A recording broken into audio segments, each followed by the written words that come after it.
मैं हूं आबिद हुसैन शेख, आपका खैर मकदम है 4TV न्यूज़ कर्नाटक एक्सप्रेस में। प्राइवेट स्कूल की ओर से फीस भरने का दबाव, पोषक हुए परेशान। राज्य सरकार ने इस साल के एकेडमिक ईयर को जुलाई 1 से शुरू करने और जून 15 से एडमिशन की प्रक्रिया का आदेश दिया है, लेकिन अचानक बेंगलुरु नंदनी लेआउट में रहे प्रेसिडेंसी स्कूल में यहां पढ़ाई कर रहे सभी स्टूडेंट्स के माँ बाप को कॉल करके कहा गया है कि तुरंत इस साल की फीस जमा कराएं। इससे परेशान हुए पोषक स्कूल के सामने जमा होकर कहने लगे हैं कि इस लॉकडाउन के बीच कई लोगों की नौकरी चली गई है। इस साल फीस में छूट देने की बात कही पोषकों ने, लेकिन स्कूल की ओर से कहा गया है कि फीस नहीं जमा की गई तो बच्चों को ऑनलाइन क्लास नहीं दी जाएगी। जिन लोगों ने फीस नहीं जमा की है उनके बच्चों को ऑनलाइन क्लासेस से रिमूव किया जाएगा। सिर्फ इनके ऑनलाइन क्लासेस के लिए लाखों से फीस देने की मांग कर रहे हैं प्राइवेट स्कूल्स। सरकार के आदेश को ना मानकर पिछले साल भी अपनी मनमानी पर उतर आए थे प्राइवेट स्कूल्स और संस्थाएं। इस साल भी अपनी वही आदत दोबारा दोहरा रहे हैं स्कूल वाले। बाइक को छुड़वाने के लिए एसीपी के पांव पकड़े युवक ने गुलबर्गा शहर के सुपरमार्केट के पास रही एसीपी दफ्तर के सामने पुलिस की ओर से वाहनों की चेकिंग करके उनके बाइक्स सीज किए जा रहे थे। इस मौके पर एक युवक जो अपने बाइक को छुड़वाने की बात कहते हुए एसीपी सुधा आदि के पांव में गिर के बाइक वापस मांगते हुए कहा कि मेरे से गलती हुई है, मुझे मेरी बाइक वापस कर दो। लेकिन एसीपी ने इसकी एक न सुनते हुए कहने लगी कि मुझे सीएम भी आकर बोलेंगे तो मैं बाइक नहीं दूंगी, कहते हुए वहां से डराकर इस युवक को भेज दिया। अब इनका ये वीडियो सोशल मीडिया पर खूब वायरल हो रहा है। जनता एसीपी सुधा के इस बर्ताव पर खूब विरोध कर रही है। शायद वो युवक किसी जरूरी काम से आया हो भी सकता है। इस तरह इंसानियत को भूलकर ड्यूटी करना कहां तक सही है? क्या पुलिस वाले सच में अपनी ड्यूटी निभा रहे हैं? इस वीडियो को देखकर तो ऐसा नहीं लगता।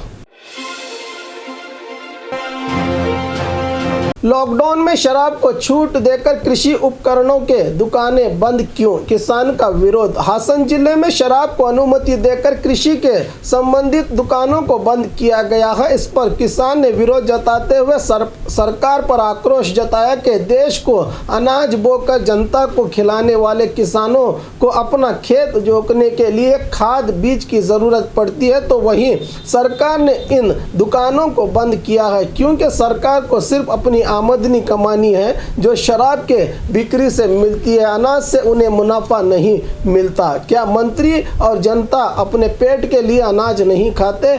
क्या सिर्फ शराब से मिले पैसों को ही खाते रहेंगे? इस बारिश के मौसम में किसान अपने खेत में हल चलाकर फसल उगाते हैं। इसी समय पर कृषि सामानों के दुकानों को बंद करके सरकार पूरे किसान वर्ग के साथ अन्याय कर रही है। इस तरह से कई सवाल उठाए इस किसान ने।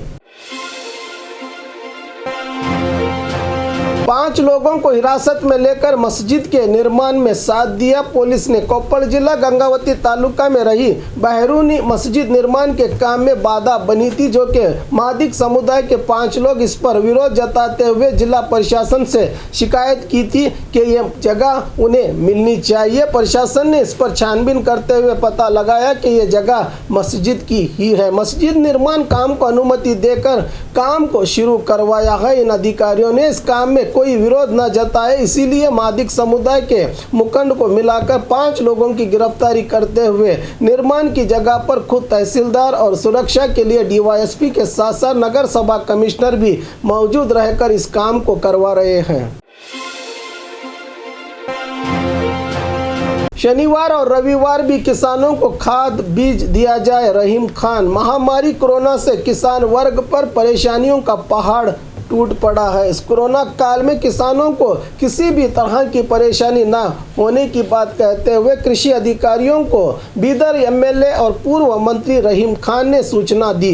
बीदर तालुका के श्री मंडल गांव को पहुंचकर किसान संपर्क केंद्र में रहे खाद और बीज के बोरियों की जानकारी अधिकारियों से ली गई। साथ में जिला अधिकारी और कृषि अधिकारियों को कहा कि शनिवार और रविवार छुट्टियों के दिन भी किसान संपर्क केंद्र को खुला रखें और अधिकारियों को भी ड्यूटी पर हाजिर होकर इस बारिश के मौसम में किसानों की मदद करें, कहा एमएलए रहीम खान ने।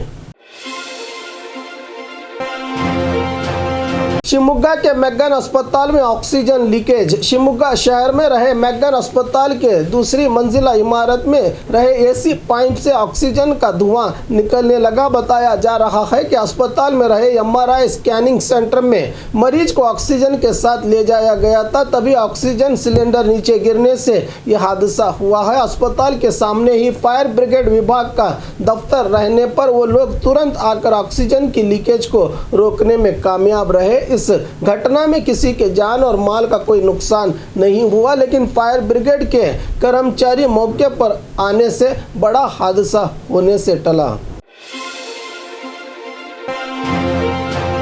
सुबह सिक्योरिटी की नौकरी, रात में घरों की चोरी करने वाले नेपाली गैंग को दबोचा पुलिस ने। 2-3 साल पहले बेंगलुरु को आए नेपाली गैंग जो शहर के अपार्टमेंट और कई मॉल में सिक्योरिटी गार्ड के ओहदों पर काम किया करते आए हैं। ये लोग ज्यादा पैसा कमाने की लालच में रात में घरों की चोरी करने लगे थे, अब पुलिस के मेहमान बने हैं। कुछ ही दिन पहले लॉकडाउन होने से राम मूर्ति नगर में रहे घर को ताला लगाकर अशोक रेड्डी नामी व्यक्ति अपने परिवार के साथ गांव चला गया था। तभी उसी एरिया में सिक्योरिटी का काम कर रहे इनके एक साथी ने ताला लगे घर को देखकर ताला तोड़कर घर में रहे पैसे और जेवरात को चुराया था। यह मामला राम मूर्ति नगर पुलिस थाने में दर्ज किया गया था। इस मामले को सुलझाते हुए सीसीटीवी के आधार पर इस व्यक्ति को ढूंढ निकाला है पुलिस ने। साथ ही शहर में हुए 6 जगहों की चोरी भी इस गैंग के करने की बात पता चली है। इनसे 17 लाख कीमत सोने के जेवरात को जब्त करके आगे की कार्रवाई में जुटी है पुलिस।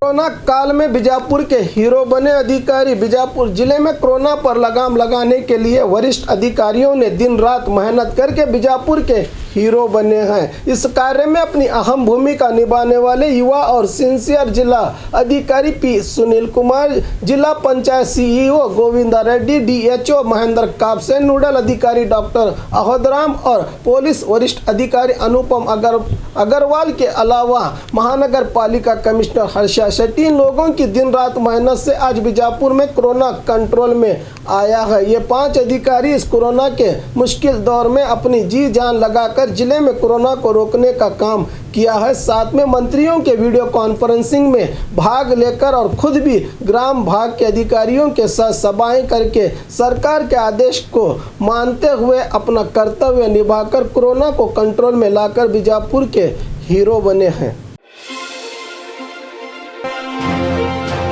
कोविड अस्पताल में डॉक्टर्स और मरीजों ने मनाया जश्न। राज्य भर में स्ट्रिक्ट लॉकडाउन लगाने से कोरोना के मामलों में गिरावट हो रही है। पॉजिटिविटी रेट में गिरावट होने से डॉक्टर्स और मरीज खुश हुए हैं। गुलबर्गा जिला जो कोरोना के बढ़ते मामलों के जिलों में सबसे आगे गिना जाता था, लेकिन लॉकडाउन से इस जिले में पॉजिटिविटी रेट में भारी गिरावट आई है। इस मौके पर शहर के निजी अस्पताल में डॉक्टर्स और मरीजों ने पीपीई किट पहनकर गाना गाकर खुशी मनाते दिखे। गुलबर्गा में कल सिर्फ 67 पॉजिटिव केस पाए गए हैं। पॉजिटिविटी रेट जिले में 2% को पहुंचा है, इसलिए डॉक्टर्स अपने काम से खुश नजर आ रहे हैं।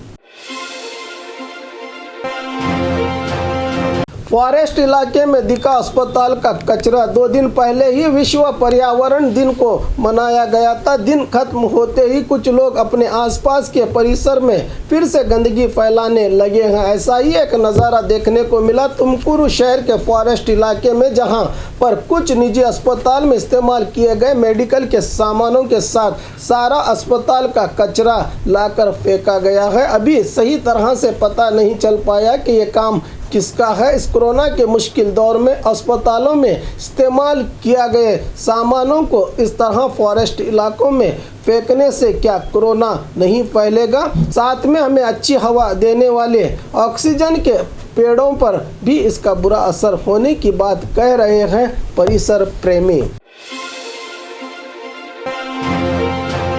विकलांगों के लिए वैक्सीनेशन कार्यक्रम का चालन किया। मंत्री बीसी पाटिल ने बेलगाम शहर के बसवराज कट्टीमनी सभा भवन में राज्य सरकार की ओर से खासकर विकलांगों के लिए ही वैक्सीनेशन प्रोग्राम रखा गया था। इस कार्यक्रम का राज्य के कृषि मंत्री बीसी पाटिल ने चालन किया। इस मौके पर मंत्री शशिकला जोड़ले, सांसद मंगला अंगड़ी, सांसद अन्ना साहब जोड़ले और स्थानीय विधायक मौजूद थे। कार्यक्रम में बीसी पाटिल ने कहा कि देश को कोरोना की तीसरी लहर से बचाने के लिए सरकार ने हर जिले में वैक्सीनेशन कैंप रखा है। इसी को देखते हुए बेलगाम में भी खासकर विकलांगों को जो कतार में खड़े नहीं हो सकते, सिर्फ उन्हीं के लिए इस प्रोग्राम को किया गया है, कहा मंत्री बीसी पाटिल ने।